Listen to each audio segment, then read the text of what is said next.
성경을 통해서 우리 신약시대 성전이라는 것은 이 건물이 아니다라는 것을 말씀을 드렸죠. 이 시대의 성전은 예수 그리스도 자체를 의미하는 것이고, 성령이 거하시는 우리 자신들이 성전이고요. 그리고 교회가 성전이다. 교회란 건물이 아니고 성도들을 교회라고 얘기한다고 했죠. 그래서 이 교회가 성전이다, 이렇게 이야기했습니다. 중요한 것은 구약의 성전이라는 곳은 단순하게 제사를 드리는 장소 이상의 의미가 있다는 거예요. 구약의 성전은 하늘에 있는 것을 하나의 모형으로 카피해서 구현해 놓은 것이죠. 히브리서 8장 5절 말씀에 보니까요, 그들이 섬기는 것은 하늘에 있는 것의 모형과 그림자라. 모세가 장막을 지으려 할 때 지시하심을 얻은 것과 같으니 이르시되 삼가 모든 것을 산에서 내게 보이던 본을 따라 지으라 하셨느니라. 이렇게 말씀하고 있습니다. 하늘에 계신 하나님의 초소를 카피해가지고 이 땅에 옮겨 놓으신 것이기 때문에 성전이라는 것 자체는 하나님께서 임재하신다, 하나님께서 임마누엘 하셨다라는 것에 의미가 있는 거예요. 그리고 성전은 곧 하나님의 영광이 그 성전을 통해서 이 땅에 투사가 됩니다. 하나님의 눈이 항상 어디에 있느냐? 성전을 향해 계십니다. 성전에 나온 자를 보시고, 또 그곳에 나와서 기도하는 자, 그 어떤 사람이 기도하든 하나님께서 그 기도를 들으신다. 그래서 이 신약 시대에 와서 성도라 이름하는 우리 모든 한 사람 개개인, 그리고 이들이 모인 교회, 그리고 예수 그리스도께서 피 흘려 세우신 이 교회가 바로 성전이기 때문에 이 성전, 오늘날 교회는 이 땅 위에 하나님의 영광을 투영해 주는 그런 기관인 줄로 믿습니다. 구약에는 성전을 통해서 하나님의 영광을 보여줬다면, 이제 신약 시대에는 하나님께서 성도와 교회를 통해서 하나님의 영광을 이 땅에 이렇게 비추십니다. 얼마나 교회가 중요한지를 보여주는 거죠. 오늘 보면 에베소서 2장 20절에서 22절 말씀을 보니까요, 이 교회가 세워진 중요한 터가 두 가지가 소개되고 있죠. 첫 번째, 교회의 터는 무엇이냐? 바로 사도들과 선지자들의 터다. 이건 제가 무수히 설명을 드렸어요. 사도들과 선지자들의 터라는 것은 결국 하나님의 말씀이다 그랬죠. 그러니까 교회는 그 터가 하나님의 말씀 위에 서 있어요. 세상에 어떤 그 사상이 교회의 기초가 돼서는 안 돼. 경영 전략이 교회의 기초가 돼서는 안 돼. 마케팅 전략이 막 교회에 들어와요. 교회를 세상에 사업을 운영하는 어떤 경영 전략으로 막 하려고 그래요. 컨설팅을 받는다는 거예요. 교회의 터는요, 그런 어떤 그 전략이 아니고 하나님의 말씀이에요. 이것을 우리가 잊어버려서는 안 돼요. 그래서 교회에 문제가 있고 교회가 뭔가 좀 문제가 있다 그러면 우리가 말씀으로 돌아가서 말씀에 비춰봐야지 왜 다른 데 눈을 돌리느냐. 두 번째, 교회의 터는 무엇이냐? 오늘 보니까 그리스도 예수께서 친히 모퉁이 돌이 되셨다. 지금이야 건축 기술이 발전해서 모퉁이 돌이 그렇게 의미가 없습니다. 고대에 돌을 하나하나 쌓던 시절에는 이 모퉁이 돌이 이 기초석이 되고 기준석이 되는 거예요. 건물 전체를 받쳐주는 그런 돌이 되는 거예요. 가장 중요한 돌이라 할 수 있죠. 그래서 이 모퉁이 돌에 그 건물에 지은 연도를 또 지은 그런 그 사람들 이런 이름들을 다 새겨 넣는 거예요. 이 모퉁이 돌이 무너지면 건물 자체가 무너지는 것이기 때문에 예수 그리스도께서 바로 이 기초석이고 기준석이 되는 모퉁이 돌이 되셨다라는 것. 그러니까 교회의 기준, 교회의 기초는 바로 예수 그리스도다. 교회는 하나님의 말씀과 예수 그리스도의 터 위에 세워졌다 하는 것. 뭔가 능력 많은 목사, 그 사람의 능력에 기초하는 것도 아니고, 재력 있는 장로님의 그 돈에 기반하는 것도 아니고, 세상에 우월한 뭔가 금수저와 같은 그런 사람들이 모여가지고 그런 파워로 가지고 교회가 세워지는 것도 아니고, 교회는 하나님의 말씀과 예수 그리스도의 터 위에 세워졌다. 아무리 크고 아름답다 할지라도 이 두 가지가 없으면 교회가 그것은 하나의 인간의 집단에 불과한 것이죠.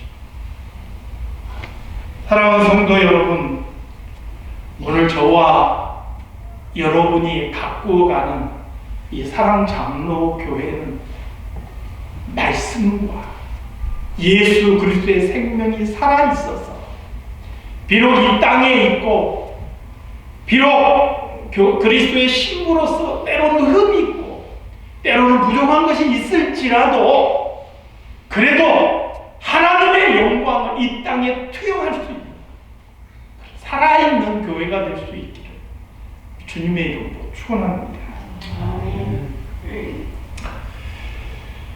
하나님께서 에스겔 선지자를 통해서 성전의 한 광경을 보여주셔요. 저는 이 성전의 모습이 오늘날 우리 교회가 이런 모습이어야 된다.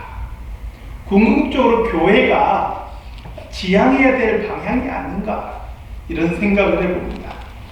에스겔 47장 12절 말씀을 보니까요, 뭐라고 말씀하냐면 강 좌우가에는 각종 먹을 과실나무가 자랐어.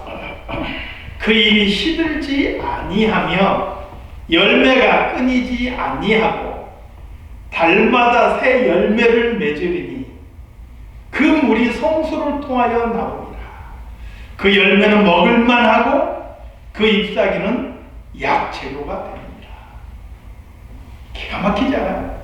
강이 있는데 강 좌우에 각종 먹을 과실나무가 자라는 거예요. 한번 따먹으면 끝나는 게 아니라 달마다 이 나무에 새 열매가 맺히는 거예요. 그리고 그 열매가 먹을만하다는 거예요. 이 말만 들으면 뭔가 군침 돌잖아요. 먹을만한 열매. 그리고 그 잎사귀는 약의 재료라는 거예요.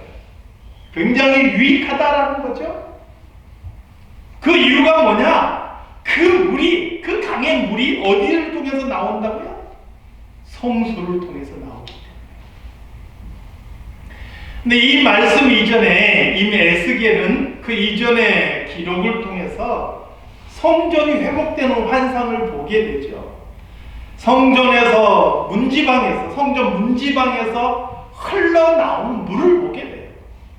그 물이 성전의 뜰을 지나고 성전의 동편의 동문을 향해서 흘러가는 그런 모습을 보게 되죠. 왜 성전에 네 방향의 문이 있을 거예요. 동문, 서문, 또 남문, 북문. 왜 하필이면 동문이고 동쪽일까요? 굳이 동문과 동쪽이라고 이야기한 이유가 뭘까요? 이게 사실은 서방 박사도 아니고 남방 박사도 아니고 동방 박사인 이유가 비슷합니다. 예전에 제가 한번 설명을 드렸는데요. 인간이 범죄하고 나서 에덴 동산에서 쫓겨났을 때 그 에덴 동산의 출입문이 어디에 있었냐면 동산 동쪽편에 있었어요. 그리고 하나님을 반역한 그런 인간이 자꾸 동쪽으로 옮겼는데 그 동쪽이라는 의미는 기준이 어디냐면 에덴 동산이에요. 에덴 동산에서 동쪽으로 옮겼다는 것은 결국 에덴 동산으로부터 계속해서 멀어져 갔다는 것을 의미해요. 그러니까 결국 동쪽이라는 의미는 이방을 의미하는 거예요. 이방 나라, 이방 사람들을 의미하는 거예요. 그러니까 동방 박사가 어느 나라 사람인지가 중요한 것은 아니에요. 결국은 뭐냐? 이방 나라 사람들이 왕이신 예수 그리스도를 경배하기 위해서 예수 그리스도를 경배하기 위해서 찾아왔다라는 사실이 중요한 거예요. 오늘 이 본문도 마찬가지예요. 왜 동쪽이냐? 이 물이 흘러서 왜 동쪽으로 가느냐? 성전에서부터 흘러나온 그 물이 이방을 향하여서 지금 흘러가고 있다라는 것을 성경은 보여주고 있는 거예요. 그 동문으로 흘러나오는 물은 급격하게 깊어져서 그 물의 깊이가 무릎, 허리, 그 다음엔 건너지 못할 큰 강이 되는 것을 에스겔은 환상을 통해서 보게 되죠. 그 물이 어디로 흘러가느냐? 염해 바다로 흘러가요. 염해 바다의 다른 이름이 뭐죠? 다해입니다. 데드시, 죽음 바다, 죽음의 바다예요. 근데 이 물이 그 사해 바다에 들어간 다음에 무슨 일이 벌어지느냐? 그 바다에 온갖 생물들이 살 수 있는 물로 바뀌는 거예요. 그리고 47장 12절에 이르니까 아까 제가 읽어드린 말씀처럼 그 성전에서 흘러나오는 물로 인해서 강이 이루어지고 그 강에서 어떤 일들이 벌어지는지를 오늘 성경은 우리에게 보여주고 있는 것이죠. 성전에서 흘러나오는 물이 무엇을 상징하느냐? 해석이 많습니다. 이것은 성령을 의미한다. 하나님의 은혜를 의미한다. 생명을 상징한다. 복음을 의미한다. 다 의미가 있고 일리가 있죠. 그러나 그게 무엇이든 간에 정말 중요한 것은 하나님의 은혜이든 성령이든 생명이든 복음이든 성전을 통해서 이방으로 흘러가야 된다. 거기에 변화가 일어나고 거기에 생명의 역사가 이루어진다라는 것을 성경은 우리에게 보여줍니다. 이것을 오늘 본문과 적용해 봅시다. 교회는 하늘나라를 이 땅 위에 카피해 놓은 하나님의 성전인 거예요. 그러면 이 교회를 통해서 예수 그리스도의 생명이, 하나님의 영광이, 복음이 세상 속으로 흘러나가야 됩니다. 그래야만이 그 복음을 통해서, 그 생명을 통해서 세상 속에 변화가 생깁니다. 죽은 것이 살아나는 거예요. 사람들에게 기쁨이 전해지는 거예요. 사람들이 소망을 발견하게 되는 거예요. 바라건대 오늘 우리 사랑장로교회가 그런 교회가 될 수 있기를 주님의 이름으로 축원합니다. 아멘. 물이라는 것은 생명의 근원이다. 많은 사람들이 그렇게 이야기하죠. 아무리 생명의 근원이라도요, 흐르지 않으면 그 물도 썩어요. 돈은 어떨까요? 돈도 그렇죠. 돈은 좋은 것인데, 필요한 것인데, 여러분, 이 좋고 필요한 돈 여러분들 많이 버시기 바라요. 그런데 이 돈도 흘러가지 않으면 썩게 돼 있어요. 돈도 머물러 있으면 그게 썩어서 결국 그 자신에게 해를 끼치게 되는 거예요. 그래서 돈은 자꾸 흘러가도록 해야 돼요. 나를 통해서 필요한 곳으로 흘러갈 수 있도록 해야 돼요. 만약에 그러지 않으면 그 돈을 소유한 사람이 고통을 당하게 되는 것이고 그 주변 사람도 함께 고통을 당하게 되는 것이죠. 그래서 돈의 저장소가 되려고 하지 말고 돈이 흘러가는 통로가 되려고 노력하는 성도들이 되시기를 바라요. 돈 벌지 말라는 소리가 아니라 돈이 머물러서 저장되는 사람이 아니라 돈이 나를 통해서 흘러가는 통로가 되기를 바랍니다. 복도 마찬가지예요.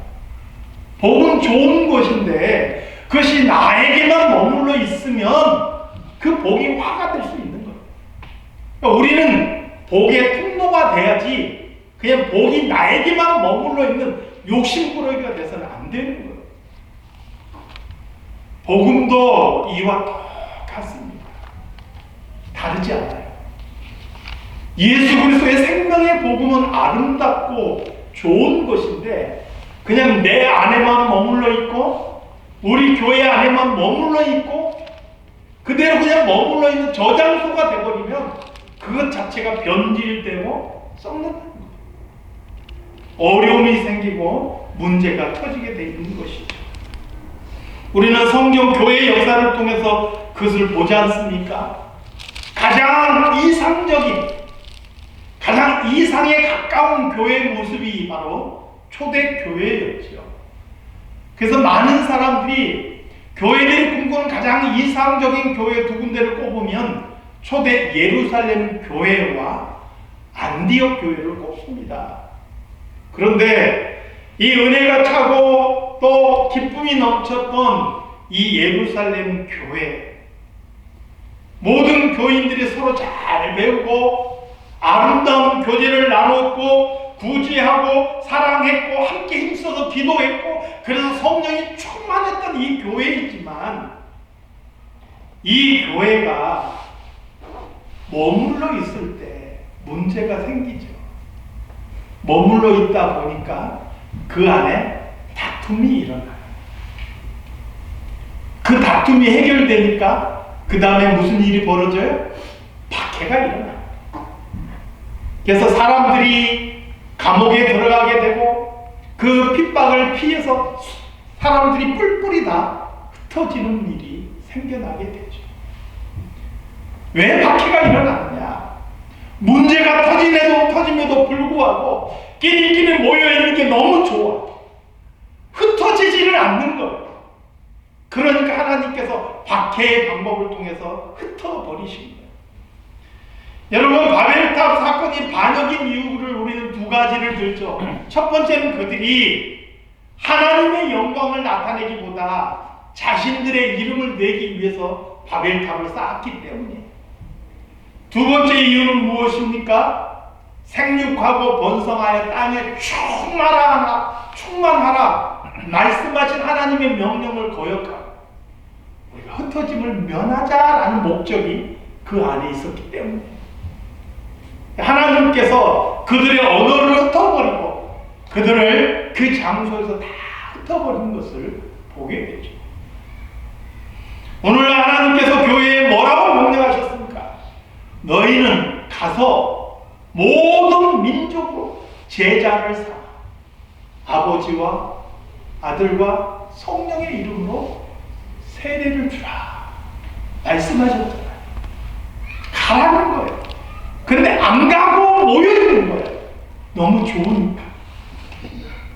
하나님께서 그들을 흩어버렸어요.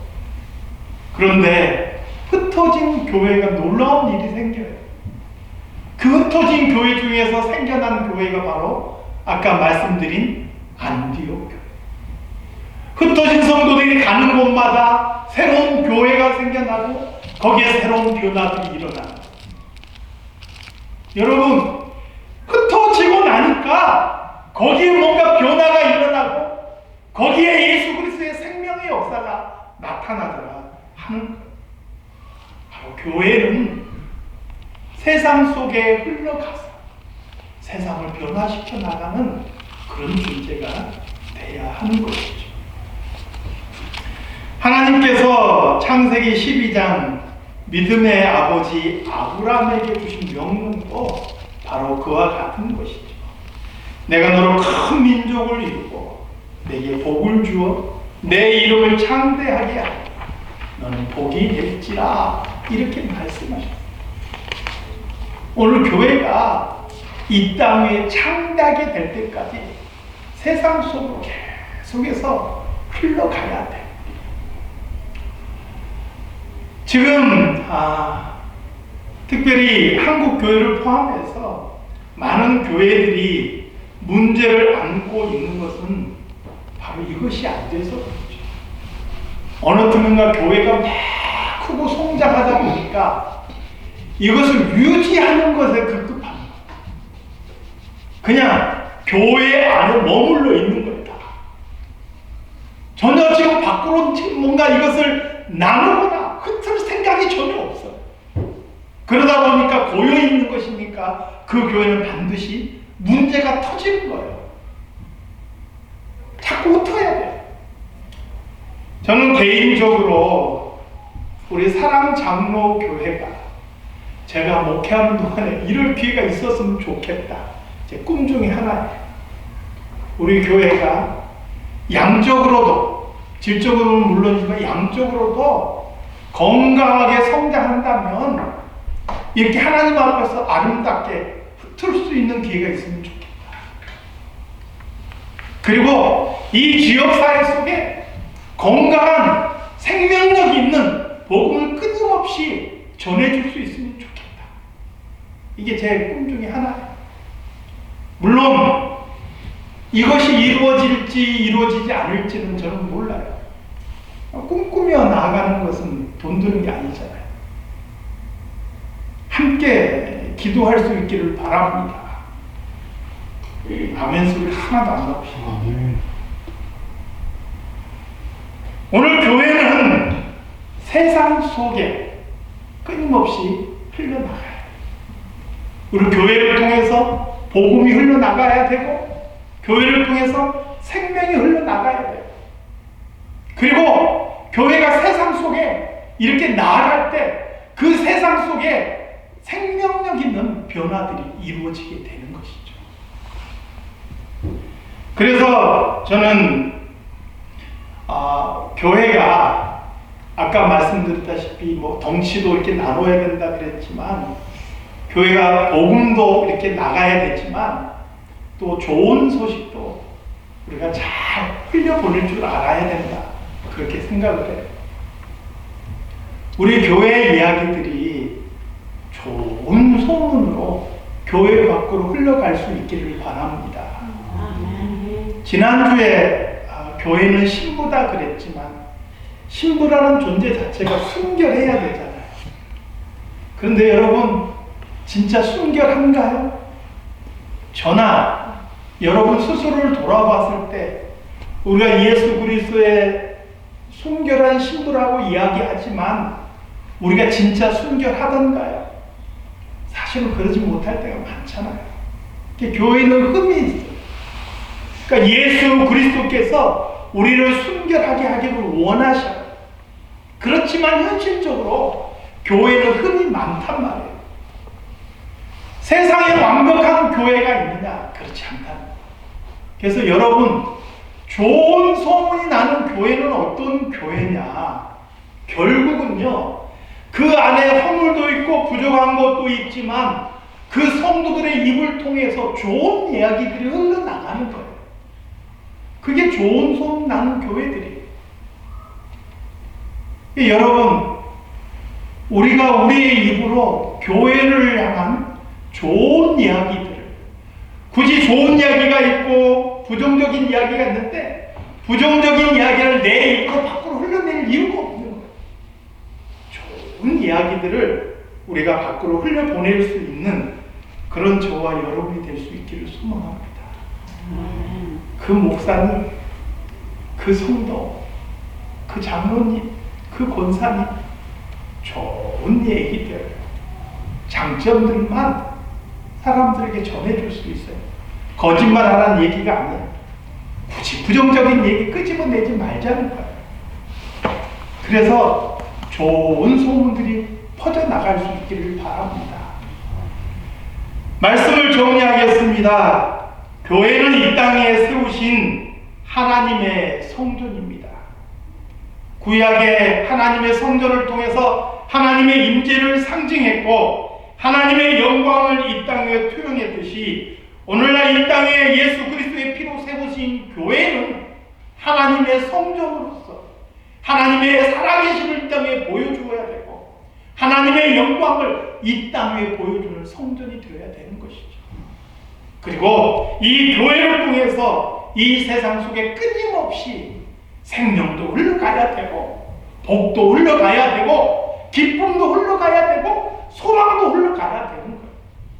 그러지 않고 우리 안에, 내 안에만 머물러 있는 복음이라면 그것은 필히 문제를 일으키게 된다는 것이죠. 세상을 향하여서 내 안에 있는 복음이, 우리 교회 안에 있는 복음이 끊임없이 흘러가고 전해지고, 그래서 많은 사람들이 그 복음을 통해서 생명을 얻고 기쁨을 얻고 소망을 얻게 되는 복된 역사가 있기를 우리 주님의 이름으로 축원합니다. 아멘. 하나님 아버지, 이 땅 위에 세워진 하나님의 처소에 그런 그림자인 교회를 우리의 사랑장로교회로 세우시니 감사를 드립니다. 하나님 아버지, 우리 교회를 통하여서 하나님의 영광이 이 땅 위에 드러나게 하시고, 우리 교회를 통하여서 하나님의 뜻이 이 땅 위에 세워져 갈 수 있도록 도와주시옵소서. 특별히 하나님 아버지, 우리 성도들 한 사람 한 사람을 기억하여 주시고, 우리 성도들의 마음과 우리 성도들의 손길이 모여서 아름다운 하나님의 교회가 그렇게 세워져 갈 수 있게 도와주시고, 이 교회를 통하여서 이 지역사회 속에 새로운 꿈과 소망이 일어날 수 있게 주님 도와주시옵소서. 우리 안에 이런 기대와 이런 소망과 이런 기도가 끊어지지 않게 하여 주시옵소서. 예수님의 이름으로 기도드리옵나이다. 아멘.